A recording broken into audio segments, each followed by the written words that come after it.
Okay, we are live. Hello, everybody. Thank you so much for joining us for our fourth My Ocean story. Today, we have Stephanie Wrobel with us coming from Germany, and she's going to share her ocean story today. She's prepared a presentation, which I'm super excited to see. Stephanie, thank you so much for joining us today. It's really nice to meet you. Thank you so much for having me and for inviting me to talk to you guys. Thanks so much. I'm super excited to hear what you have to say about all the really cool work that you've done, like up in Iceland and all around the world. Yeah, it's definitely, I always say, I think like my ocean story, if you want to say it like that, it's pretty chaotic. It took me to a lot of different places, and it's always evolving still, kind of. Yeah. And most of us. Yeah, it is. I think probably like it's the same for everyone. It's just unless you talk to someone until you like really like compare it and listen to other people's stories, you don't really realize it. So true. Yeah, you start to think like, oh my God, I'm falling behind, or like I've done too many different things. But yeah, that's what everybody is doing. Everybody's just trying to make a difference and find different ways of doing that. Exactly. Yeah. I guess I can share your presentation now. Yeah. Let's just start right in, and I'll tell you a bit about like my background, which I try to keep short. I could talk about it for hours because there's been it's changed a lot. There were quite a few things, but let's kind of to start at the beginning. When I thought about it, I was like, okay, how did my love for the ocean actually start? And then I was like, I don't really know when it began.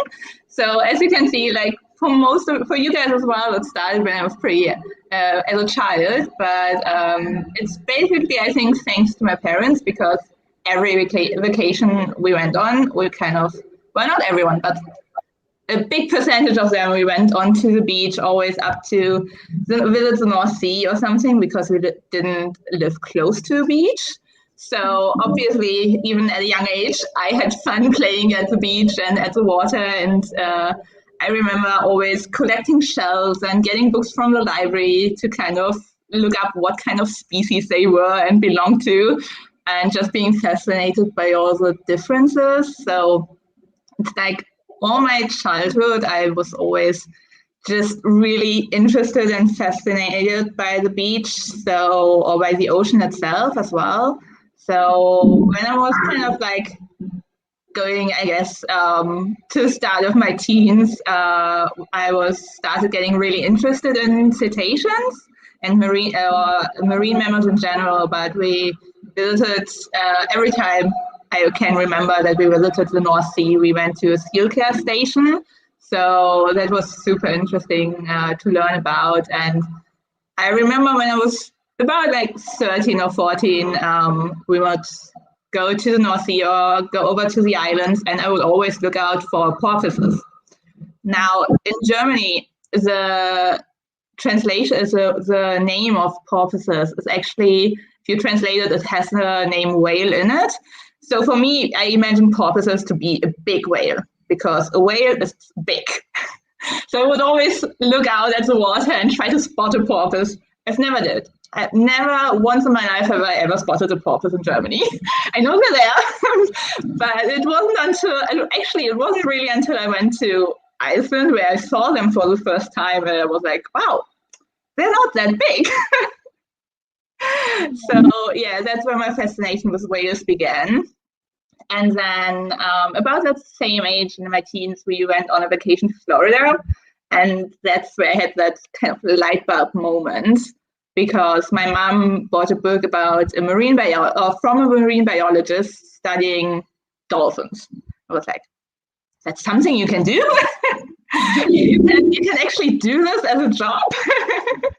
So that's kind of when I was like, okay, that's what I'm going to do. And that's kind of what led to me studying marine biology and getting into marine conservation at university then. And the first few things after university, or the first proper job after university, was actually going up to Iceland to work as a guide on a whale watching boat. I'd done some volunteering before, but that was really fascinating. So you want to skip over to the next slide. I had to put whale pictures in there. I did this for a few years. I always went back in the summer to work there for half of the year, because at that point the season was only for 6 months. And I really enjoyed it. I enjoyed talking to people and just sharing my passion about whales and sharing my knowledge about whales. And it was so fascinating to see different species, but especially the humpback whale is always coming back every year. So while I was there, I actually put together a catalog identifying all the humpback whales we saw. So we could compare them, and by the 3rd year, we could see a lot of them coming back, still adding to them. Or just over 3 years, there was a big increase of whales coming to the fjord.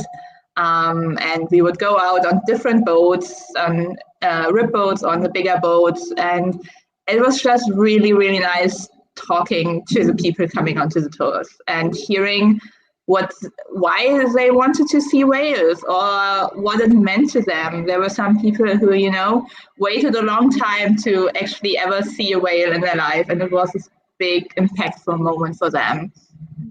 And it was really nice to share that. But as you can imagine, that's all then where my interest in environmental education kind of started, and just sharing my knowledge and sharing my passion about the ocean with other people.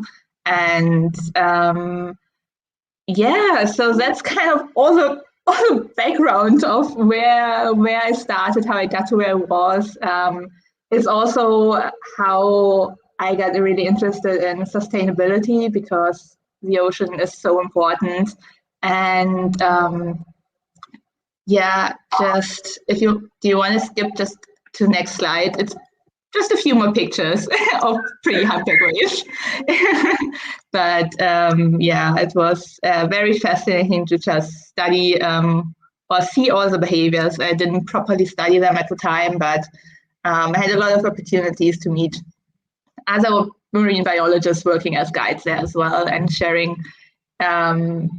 different experiences. So in the last few years, I kind of developed myself to do something different. And so I got into sustainability and sustainability communication, and really wanting to find ways and get more knowledge about how to properly share knowledge of the ocean, and that all the information to educate people, but also try to make everyone else passionate about the ocean as well, basically. And so while during this crazy last year, that's where I started to gonna start studying again a little bit on the side and get into environmental and education, that's the English word. But that's my very condensed story of how I lived my life with the ocean so far. Yeah. You also did your master's degree in Australia and New Zealand, right? I did my bachelor's in Australia and then my master's in New Zealand with Claudia. Yeah, that's where we met. So you must have had a lot of ocean time then as well, right? Yeah, definitely. I mean, throughout the years, I've actually been really lucky to somehow get to travel a lot. So during university, I did do my bachelor's in Australia, and then also did a semester abroad in Canada, actually. Oh, cool. In New Brunswick. So that was really, really fun and so interesting just to see the complete different ocean environments. But then I went to New Zealand, and I also did some volunteering in Namibia for the Namibian Dolphin project at one point for a few months, which was really interesting as well. So what was that? What's the Namibia Dolphin project? So the Namibian Dolphin project, it's basically they studied the different dolphin populations of the Benguela dolphin and the bottlenose dolphin at the coast before Namibia. Mm-hmm. And it's connected to the University of South Africa. I'm pretty sure that's what it was. It's been a while now. But they did a lot of identification as well of the dolphins, of the different dolphin species, trying to build up a catalog and see how big the population was, and also trying to identify important areas. For them, they work together with the government because to determine if different new building projects would impact the dolphins and the marine life. So they did a lot of that environmental consultation in a way as well. Mm-hmm. Oh, cool. Yeah. So and when you were in New Brunswick, that was part of your undergrad, or Yeah. Very cool. You were on the Bay of Fundy then? Yeah, it was St. Andrews, so right at the border, but it was just like a whole. They have the marine semester there, so you just spent the whole semester in St. Andrews and just go out and study and look at the ocean almost every day. That's incredible. I didn't know that they did that. So the St. Andrews is a Fisheries and Oceans Canada research center. I have some colleagues that work there, but I didn't know that they had study programs. That's really cool. Yeah, it was it's from the University of New Brunswick in St. John's, I think there's an S on it. And then they worked with the aquarium there together as well to use the facilities, and it was so interesting. It was some of the most valuable time, I think, during my undergrad to just do, because it was so intense. Right. So I didn't quite catch what you said. How long were you there for? It was 3 months in total. Okay. Yeah. But just very exciting, to be in a completely different place. Like the Bay of Fundy is a really different kind of ecosystem, right? With the massive tides, the biggest tides in the world. Yeah. Lots of whales. I mean, especially compared to Australia and the Great Barrier Reef. Yeah. But also like in some ways similar to a few spots around like the North Sea, but also very different because of the big tides they have. Yeah. But, I really like to see to learn about the different parts of the ocean and the ocean environment. Mm-hmm. So I want to ask Steph about what do you think is if the conservation of these cetaceans is more important in some places than in others? Like, what do people consider is important everywhere, or is very different to every place? It was definitely different. I mean, I think, and obviously if you remember, in New Zealand, it was definitely considered important because they have a few species that are also threatened. In Namibia, it's for the general population, it wasn't necessarily something they considered important because they have a lot of other issues to deal with. It was very important for the people that worked in the field. But if you talk to day-to-day people who just lived there, not working in on the dolphin tours or something like that, they had other issues that were more important to them because it's still, it's still an African country, so the people there just had to them some more important problems than whether the whales and dolphins were doing okay and were doing something important. The hierarchy of needs, you need to be. Yeah, exactly. And in the States, when I did an internship there, it was definitely considered very important, and a lot of people knew about the importance of marine life and marine mammals for the ecosystem, and it was a lot of people were interested in it as well. And then because in Iceland I spent a lot of time there, it's different. Everyone who works kind of in the field or had like a marine background definitely considered it important, but Iceland is still, a country where whaling happens. It's not in the north where I was, but in Reykjavik, and at the point where I started, they were still hunting both minke whales and fin whales. So there were a lot of groups that were trying to educate the public and trying to make them more aware of the importance, and kind of trying to also make not as much tourists, but there was a lot of work done to make Icelanders more aware of how important whales can be and the conservations of whales can be in terms of, through whale watching tours for the economy of them, that it could be more valuable than whaling. But it was also, and that was for me very sad to see, there were still a lot of restaurants selling whale meat and you could go out and try it. And so it was a hard place in some points for me to be just like morally trying to, figure out how to deal with it best, because I've never tried whale meat. I can understand, hunting or whales or eating whale meat and blubber if, you're from one of the native groups in different countries and it's just part of your history. But that's a different story than commercial whaling, as it is done in some countries still around the world. So there was definitely a lot of work done to make people more aware of the importance of conservation of whales and dolphins as well, and the marine wildlife in general. I'm not sure because it's been a few years since I was there last, so I'm not sure what the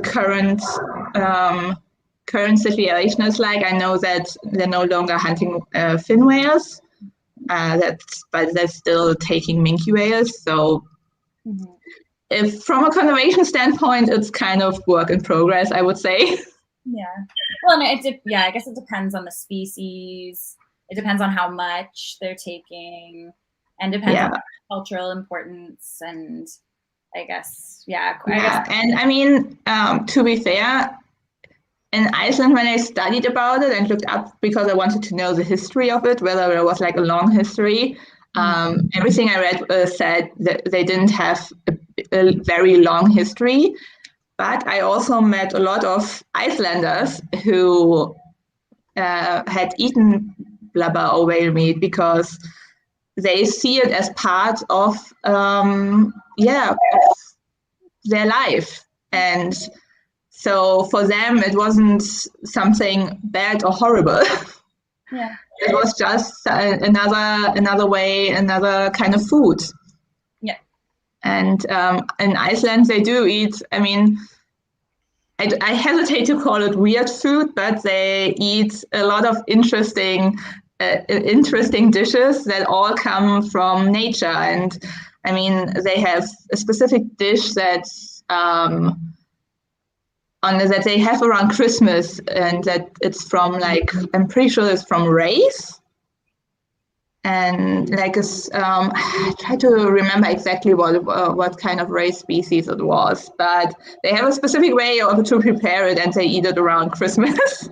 Are you talking about the 5 times smoked lamb? Because no, they told me that was I went to Iceland to travel, and I went to a restaurant, and they had I always thought that when you smoke something that it meant that it was cooked, but I kind of was surprised when I ordered it, and then it came to me and it was raw. And the first time I ever ate raw meat was because it was sort of a mistake on my part, because I didn't know what they meant. That they smoke it over the course of 3 months. in their basement or in a room in their house. They put like embers and smoke it for 3 whole months. And it was a lamb leg. Yeah, they have a lot of different lamb dishes, and they're definitely very patient. Yeah, in preparing that, because they also have the shark. The shark that they prepared basically hangs outside for several months as well. Yeah, and then they pickle it, right? Yeah. I had that too. I tried the things. I couldn't. I mean, I don't even remember what all I tried, but there were a few things I was like, I can smell it. I can't even try it. Cultural, right? It's like it's their culture, and it's something that they've been doing for a long time, and it's something that I think like. Yeah, if there's a sustainable way for you to keep doing something that is part of your culture and part of your identity, then that's probably best, right? But, definitely, yes. As long as it's done sustainably, I can fully support it, basically. Yeah. Yeah.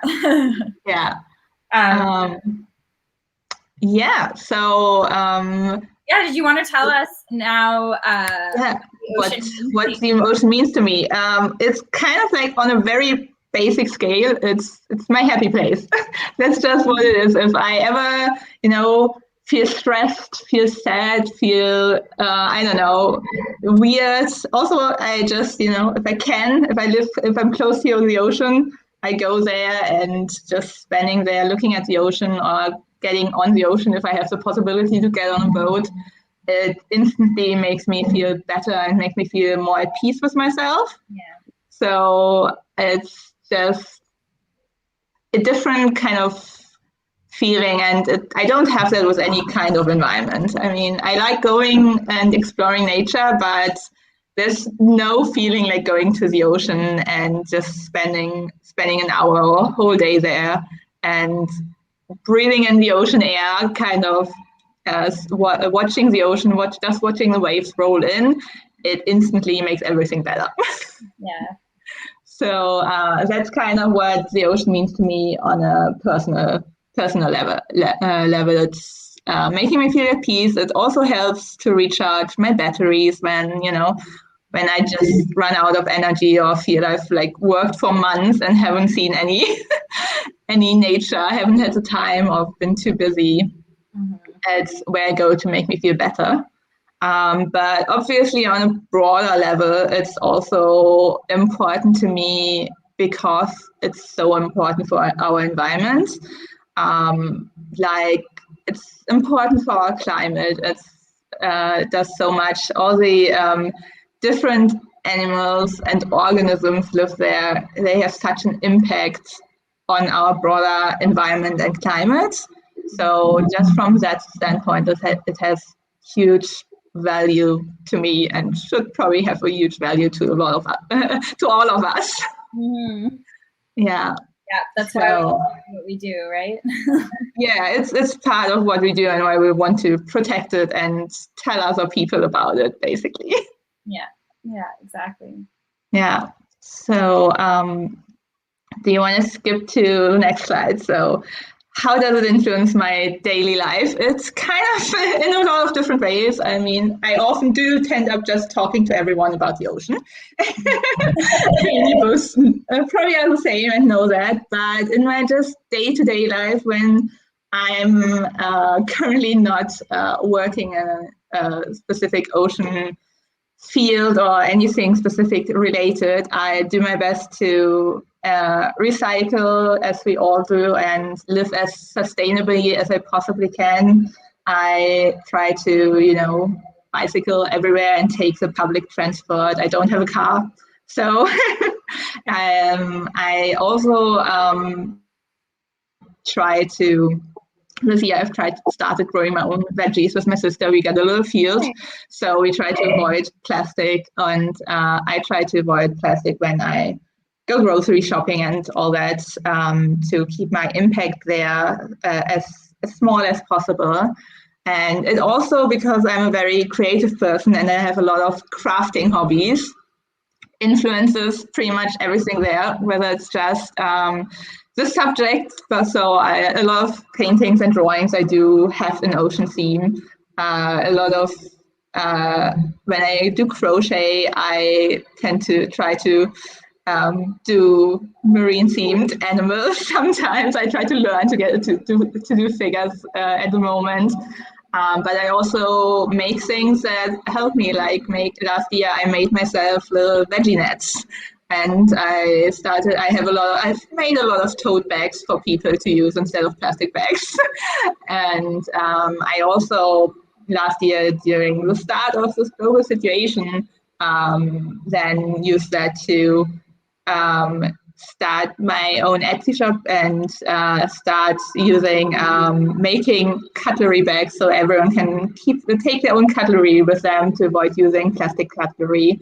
Which I'm so glad that this year actually in Germany and in some other countries in Europe, single-use plastic items are now banned. I mean, from the 1st of July. So super excited about that. But yeah, it kind of has an impact on every single part of my life as much as I can make it, have it about the ocean, and obviously talk about the ocean and read about it always.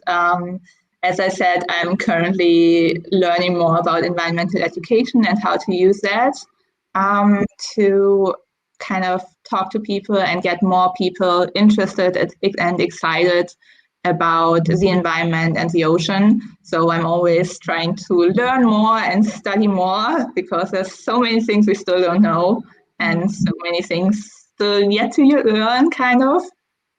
So yeah, it has a pretty good your cutlery things. I'm gonna go on your Etsy shop like tomorrow. I want to buy one. They're so cute. Yeah, it kind of started a few years ago. I was traveling. When I took a year out after Iceland because it was like, okay, I need to go somewhere sunny. So I went back to Australia for a year, and that's where I kind of got the idea. And it took a while to come up with a good design. But at that point, that's when I started to, have the basics always with me. Yeah. Because I wanted to not use as much single-use cutlery and straws and all of that.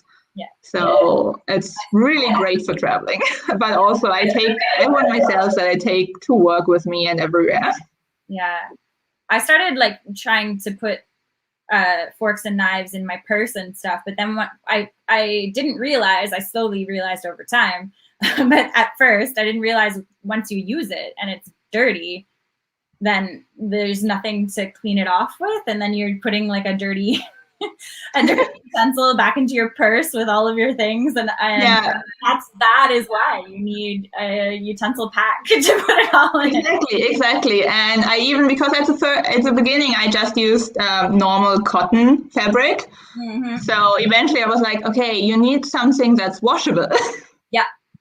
Mm-hmm. So now it's like it has a slight coat, so it's not 100% plastic free, but I mean it lasts for a long time, so you don't really have to replace it or anything, and you can wash it after you put your used cutlery in it. So that's it took a while to come up with a perfect design, but yeah, I've gotten a lot of people in my immediate friends and family circle to use them or gift them as presents.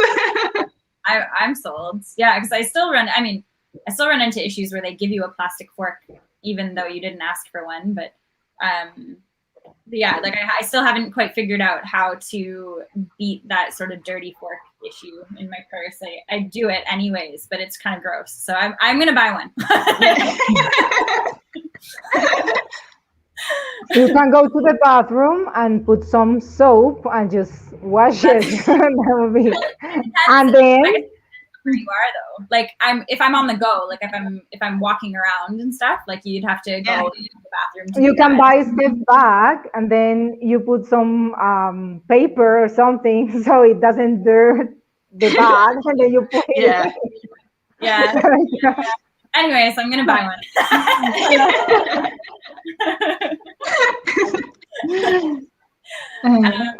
So what was the next question? I guess the next question is, you've told us about all the work that you've done, your lifestyle, and your connection with the ocean.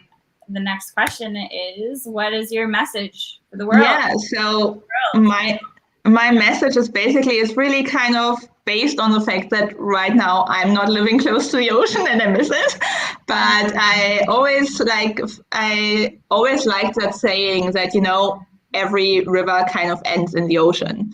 So I always say, like, even if you don't live close to the ocean, you can still have an impact on this. So there's a lot of things and like little day-to-day decisions that you can do and make that will impact the ocean and all its inhabitants can have a positive impact.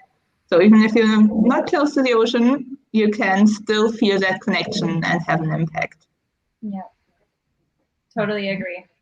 I'm also not living near the ocean right now, so I feel that. Yeah. Yeah. And me as well.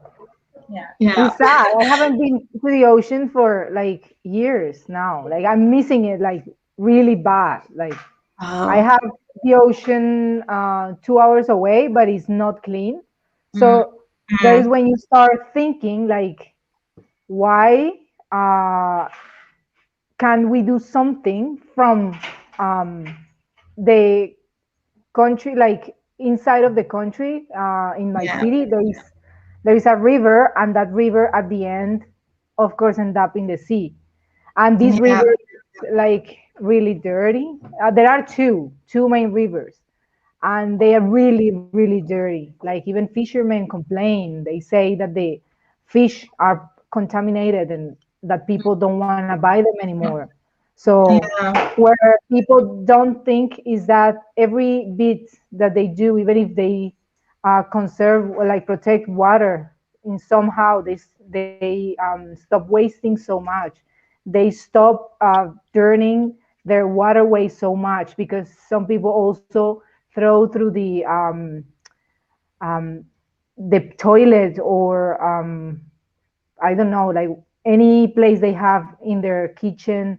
Um, they are putting things in the ocean, like from your house, and a lot of polluting agents that sometimes we know they are toxic. For example, like so much when the houses are painted, they use this, I don't remember the name, like a liquid so they can clean stuff, like so they take the paint away. That is really strong. So I can imagine like one house is not like the only one throwing things to the ocean, but so many. Yeah, it all adds up. Exactly. Yeah, and some people, like I can go on the road and I can see people like on the streams, like just riding them in, like washing their car or their motorbikes. And it's like, hey, like why are you doing that? You are just putting uh, like a lot of toxic stuff in there. And so that's why I guess Christine, Steph, and I are trying to educate people because in our countries, I guess, like education is really different. And I consider my country needs a lot. Like a lot is a lot. So people don't even care or they just don't know. So we have a long way to go, but we are starting with this, right? Yeah. I find like even here, right now I live in an apartment building, and so there's no responsibility when it comes to our garbage.